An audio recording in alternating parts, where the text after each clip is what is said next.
नमस्कार, आपलं स्वागत आहे. आयकॉन स्टील प्रस्तुत बिल्ड आयकॉन या उपक्रमामध्ये. आज आम्ही आलो इस्लामपूर सांगली इथं आणि माझ्यासोबत आहेत यंग इंजिनियर आशिष मालगुंडेजी. ते नमस्कार. 2018 पासून या क्षेत्रात अतिशय उत्तमरित्या काम करतात. रेसिडेन्शियल बंगलोज ही त्यांची स्पेशालिटी आहे, कारण त्याच्यात त्यांनी काम कंटिन्यू ठेवले आणि बरेच आजपर्यंत प्रोजेक्ट त्यांनी कंप्लीट केलेले आहेत. त्यांचा हा प्रवास कसा होता, अनुभव कसे होते या क्षेत्रातले, या सगळ्या संदर्भात आपण बिल्ड आयकॉन या प्लॅटफॉर्मवर त्यांच्याशी गप्पा मारणार आहोत. सगळ्यात आधी मला विचारायचं ते म्हणजे तुमचा शैक्षणिक प्रवास कसा होता? ते म्हणजे शाळा कुठली होती? मग कॉलेज कुठलं होतं? आणि सिव्हिल इंजिनिअरिंग या फील्डमध्ये येण्यामागची प्रेरणा कोणाची होती? कसा होता? अं, पहिलं तर मी इस्लामपूरमध्येच माझं शिक्षण झालं. म्हणजे शाळेला पण मी इस्लामपूरमध्येच होतो. त्याच्यानंतर कॉलेज असेल किंवा इंजिनिअरिंग कॉलेज पण मी इस्लामपूरमध्येच केलं इंजिनिअरिंग. हं. RITला माझं इंजिनिअरिंग झालं. त्याच्यानंतर असं होतं की घरचं आमचं म्हणजे बऱ्यापैकी इस्लामपूरमध्ये स्थावर वगैरे चांगले असल्यामुळे वडिलांची इच्छा अशी होती की इथंच व्यवस्थित डेव्हलप वगैरे करून इथं चांगलं बघणं सगळं असं त्यांची इच्छा होती. म्हणून मग अ, त्यांची इच्छा होती आणि त्यांच्या प्रेरणेतनं त्यांना एक आवड होती बांधकामाची ह्याची. त्याच्यामुळे मला पण लहानपणापासून त्याचं एक आकर्षण होतं.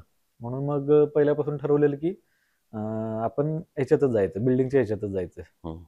आणि मग तुम्ही या क्षेत्राकडे आलात. पण तुम्हाला दुसऱ्या कुठल्या क्षेत्राची आवड होती का मग? स्वतःला असं वाटत होतं की आपण या क्षेत्रात जावं असं वगैरे? नाही दुसरं म्हणजे जर केलं तर मग शेतीच्या ह्याच्यातच काहीतरी चांगलं नाविन्यपूर्ण ॲग्रीकल्चरमध्ये. काहीतरी शोधून त्याच्यात करायचं असं एक दुसरं डोक्यात होतं. वाह!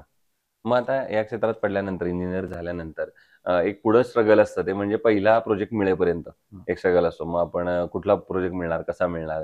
तो पूर्ण करताना काही दडपण येतं, थोडी जबाबदारी वाटते. तर मग तो सगळा अनुभव कसा होता पहिल्या प्रोजेक्टचा जो तुम्ही वैयक्तिकरित्या पूर्ण केला?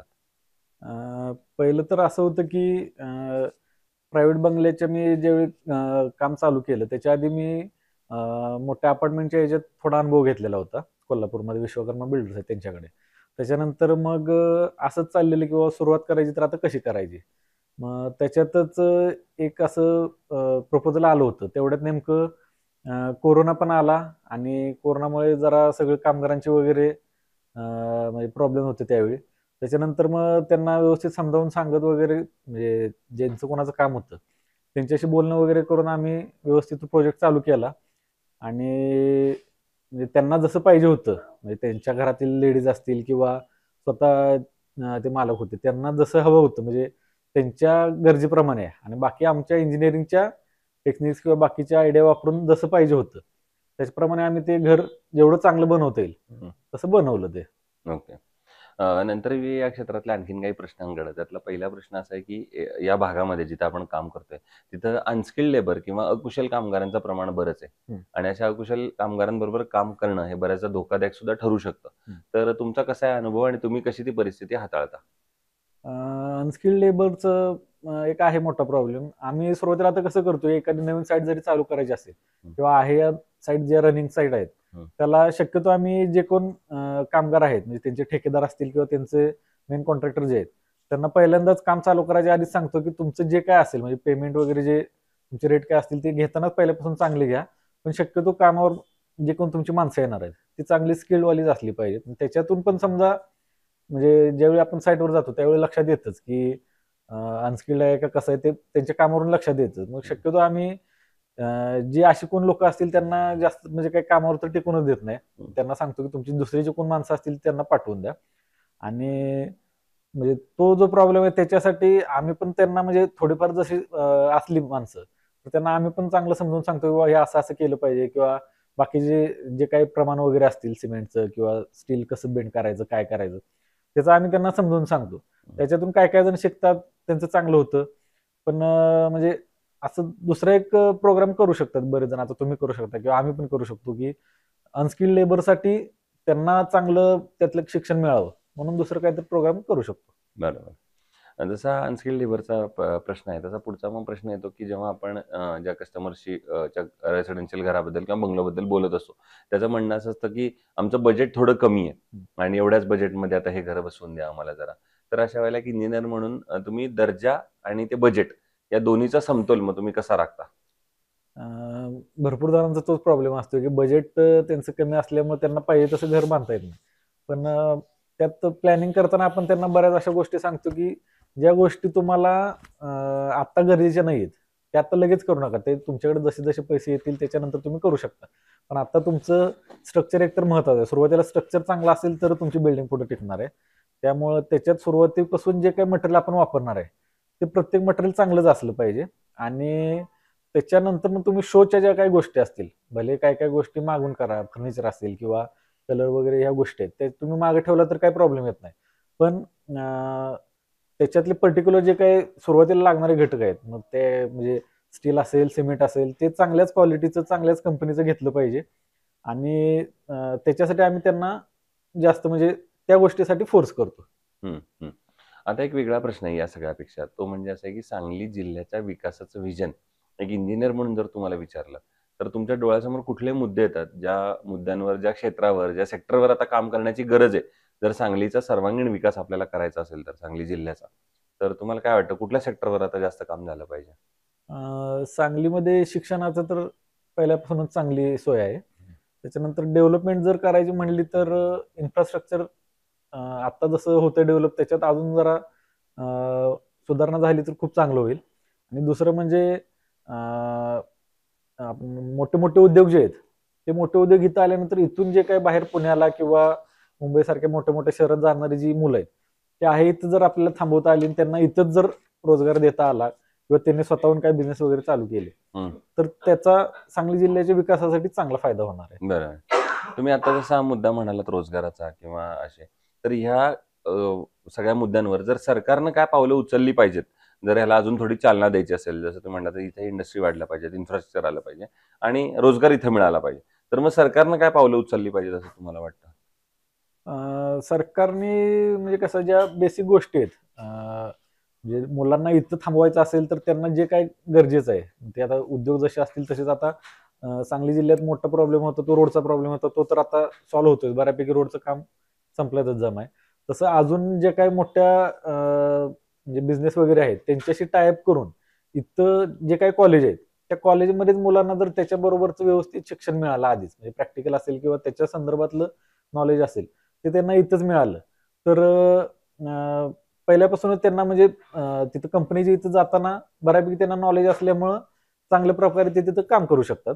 आणि स्टार्टअप योजना जी राबवलेली आहे आता नवीन, जे स्टार्टअपचं म्हणजे चालू आहे, योजना चालू आहे. त्याच्यात अजून चांगल्या मोठ्या प्रकारे जर काम केलं तर मुलांना भरपूर इथल्या इथं वाव मिळेल त्याच्या मिळू गोष्टीसाठी. शकेल, बरोबर. नंतर असं कन्स्ट्रक्शन मध्ये आता तुम्ही काम करताय, बरेच प्रोजेक्ट कम्प्लीट केले, तर सुरुवातीला काहीतरी अडचणी आल्या असतील, काही समस्या आल्या असतील, तर असा एखादा प्रसंग आठवतोय का की एखादी अडचण किंवा समस्या आणि त्या आव्हानावर तुम्ही कशी मात केलीत, असा एखादा प्रसंग? अं, आता अडचणी तर काही येतच राहतात, पण मेजरली ज्यावेळी काम चालू होतं त्यावेळी कोरोनाची परिस्थिती म्हणजे कोविडची परिस्थिती होती. त्यावेळी कसं होतं की लोकांच्या मनात भरपूर भीती होती. आणि ज्यावेळी तिथं आमचं साईटचं काम चालू होतं, म्हणजे लॉकडाऊनच्या नंतर ज्यावेळी काम चालू होत होते त्यावेळी कसं होत होतं की लोकांच्या मनात भीती असल्यामुळे लोक तिथं कामगारांना काम करायला येऊन देत नव्हते.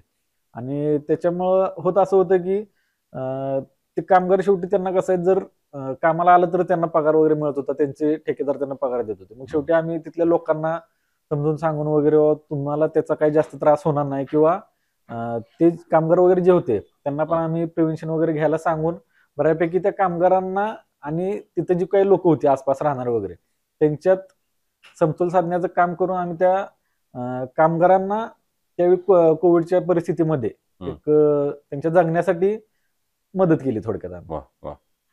दुसरं, कन्स्ट्रक्शन मध्ये जेव्हा स्टील निवडायची वेळ येते तेव्हा तुम्ही काय पॅरामीटर्स बघता किंवा काय गुणवैशिष्ट्य बघता आणि मग ठरवता की हे स्टील चांगलं आहे, हे वापरलं पाहिजे? स्टीलमध्ये कसं होतं, सुरुवातीला एखादी साईट चालू करायला झाली तर त्या म्हणजे घराचा जो मालक असतो त्याची पण एक मनात हे असतं की बाबा आपलं काम चालू करायचं तर मटेरियल कुठलं वापरलं पाहिजे किंवा त्याची क्वालिटी चांगली असेल का. मग त्यांना आम्ही सुरुवातीला सगळे जे काही मटेरियल असतील, जे काही वापरणार आहे त्याच्या संदर्भात माहिती पण देत असतो. आणि त्यांना जर एखाद्याची खूप इच्छा असेल तर इंजिनिअरिंग कॉलेजच्या वगैरे जे लॅब असतील किंवा बाकीचे लॅब असतील त्याच्यात आम्ही त्यांना सॅम्पल वगैरे टेस्ट करून त्याच्या संदर्भात माहिती देतो. आणि स्टीलच्या संदर्भात म्हणलं तर मग त्याची बेंडिंग कॅपॅसिटी कसं आहे किंवा स्ट्रेंथ कशी आहे त्याच्यात, म्हणजे बाकीच्या गोष्टीत म्हणलं तर त्याची ब्रेकिंग कॅपॅसिटी कसं आहे, म्हणजे लवकर ते स्टील ब्रेक नाही झालं पाहिजे. आणि त्यांनी बऱ्याच वेळा काय होतं, स्टिरप्स वगैरे ज्या बेंड केल्या जातात त्याच्यावर क्रॅक होण्याचं प्रमाण बाकीच्या ह्याच्यात जास्त असतं. त्याच्यासाठी मग काही ठराविक कंपन्या त्या प्रिफर करतो आम्ही. त्याच्यापेक्षा दुसरं लोकल मटेरियल वगैरे काय आम्ही वापरतच नाही. वापरत आयकॉनचं पण तसंच आहे की बऱ्यापैकी साईटवर आम्ही आयकॉन वापरलेलंच आहे आणि ते मालकांना पण आम्ही पटवून देतो की का चांगलं आहे. बरोबर. तुम्ही आता आयकॉन वापरलेले बऱ्याच ठिकाणी, हो. तर मग आयकॉनच्या प्रॉडक्ट आणि सर्व्हिस बद्दल काय सांगाल तुमचा फीडबॅक? आयकॉनचं म्हणजे स्टील तर चांगलंच आहे, म्हणजे त्यांची बाकीच्या प्रॉपर्टीज आहेत त्या प्रॉपर्टी तर त्यांची व्यवस्थितच आहेत. आणि साईटवर ज्यावेळी ते कामगार काम करत असतात, म्हणजे ते बेंड असू दे किंवा म्हणजे कटिंग वगैरे करायचे म्हणले किंवा ते बार जरी तुम्ही चेक केले तर बंडल मधले बार असतील किंवा त्याची लेंथ वगैरे जे असेल ते आयकॉनमध्ये जसं आपले ISO स्टँडर्ड आहेत त्याच्यानुसारच त्याचं हे ते लेंथ वगैरे येते. आणि जेवढं तर आतापर्यंत मी साईटवरती काही वापरले त्याच्यात शक्यतो तर मला तर कुठं म्हणजे नाहीच की क्रॅक वगैरे कुठं पडलेलं मी तर कुठं काय बघितलेलं. म्हणजे कामगार पण शक्यतो सांगतात की एखादं स्टील आणलं किंवा काय झालं तर असं असं स्टील खराब आहे किंवा काय ते सांगतात. तसं तर काय आतापर्यंत कुठं आयकॉनचं आढळलेलं नाहीये. चांगलं ओके, स्टील. चांगलं. आणि आता अगदी शेवटचा प्रश्न ते म्हणजे तुमच्यासारखे जे यंग इंजिनियर आता या फील्डमध्ये येत आहेत, ज्यांचं पहिलंच पाऊल आता पडणार आहे, फ्रेशर्स आहेत, तर त्यांना तुम्ही एक सिनियर म्हणून, मित्र म्हणून काय सल्ला द्याल?